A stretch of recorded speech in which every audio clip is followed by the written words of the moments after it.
লিচু লিখেছেন কাজী নজরুল। বাবুদের তাল পুকুর, ওদের ডাল কুকুর, সে কি বাস করলে তারা, বলে থাক একটু তারা। পুকুরের ওই কাছে না লিচুরা এক গাছ আছে, কোথাও না আসতে গিয়ে গাছে গিয়ে যেই চড়েছি, ছোট এক ডাল ধরেছি, ও বাবা মরাক করে পড়েছি স্বরাজ্যে। রবিবার মালির ঘাড়েই সে ছিল গাছের আড়েই, বেটা ভাই বড় আচ্ছা, ধুম গোড়া দুধ চাল, দিলে খুব কিল খুশি, একদম জোশে খুশি। আমিও গাগিয়ে খাবো, দেহাও চাগিয়ে পাবো, লাফিয়ে ডিম দিয়ে দেখি এক বেঁচে শিয়াল।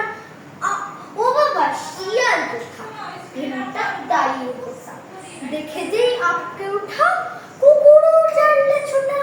আমি কই কমু খাবার, কুকুরেই করবে সাবার, বাবা গো মা গো বলে পাঁচিলের ফকল বলে ঢুকে গিয়ে বসতে